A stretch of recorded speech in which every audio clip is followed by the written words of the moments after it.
రైతులకు కరెంట్ ఇవ్వకపోతే సచివాలయం ముట్టడిస్తామని హరీష్ రావు అంటున్నారు. 10 ఏళ్ల అధికారులు ఏం చేశారని జూపల్లి ప్రశ్నించారు. పుష్కలంగా నీళ్లు ఉన్నా ఇవ్వలేదని గుర్తు చేశారు. ఎమ్మెల్యేలు కసిరెడ్డి నారాయణరెడ్డి ఇలపతి శంకర్లతో కలిసి జూపల్లి మీడియా సమావేశం నిర్వహించారు. బీఆర్ఎస్ ప్రభుత్వంలో ఎమ్మెల్యేలంతా దోపిడీకి పాల్పడ్డారన్నారు. కాళేశ్వరం ప్రాజెక్టును నిర్వహణ చేస్తే ఇప్పుడు సాగునీటి కష్టాలు వచ్చేవి కావని అన్నారు.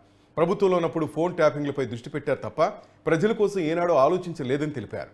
పంట నష్టం జరిగిన రైతులకు అందరికీ 100% అకౌంట్లో నగదు జమ చేస్తామని భరోసా ఇచ్చారు. గడిచిన 10 ఏళ్లలో ఏనాడు పంట నష్టపోయిన రైతులను బీఆర్ఎస్ ప్రభుత్వం ఆదుకోలేదని విమర్శించారు. పార్లమెంట్ ఎన్నికల లబ్ధి కోసం హరీష్ రావు ప్రభుత్వంపై విమర్శలు చేస్తున్నారని మండిపడ్డారు. నిర్వహణ చేయకుండా మీరు ఎంతసేపు డబ్బులకు కుట్టుబడి అవినీతికి పాల్పడుకుంటూ మీ దృష్టి అంతా ఎంతసేపు చూసినాం కదా. ఎవరి ఫోన్ ట్యాప్ చేయాలి, ఏ భూములు కబ్జా చేయాలి, ఎక్కడ ఏ విధంగా దోపిడీ చేయాలి, ఎట్లా లెక్కలు సంపాదించాలి, మీ ధ్యాస అంతా దానిలో ఉన్నది. ఇక ఒక్కొక్కరు లెక్కలు బయటకు వస్తాయి కదా. ఇప్పుడు కొందరిగా వచ్చినాయి.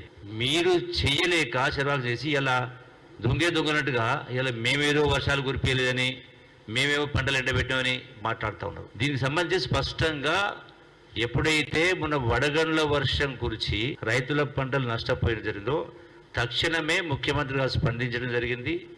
సంబంధిత వ్యవసాయ శాఖ మంత్రి కూడా అధికారులకు ఆదేశాలు ఇచ్చి వాటిని పంట నష్టం జరిగిందో ప్రతి రైతు వారీగా సర్వే నెంబర్ వైజ్ సర్వే చేసి రిపోర్ట్ ఇవ్వడం జరిగింది. మరి మీరు చెప్పేది మాట్లాడేది రైతుల పక్షపాతిగా గత ప్రభుత్వం ఉన్నట్టయితే అలా హరీష్ రావు అయినా ఇంకోరైనా కేసీఆర్ ఉండి ఉంటే మరి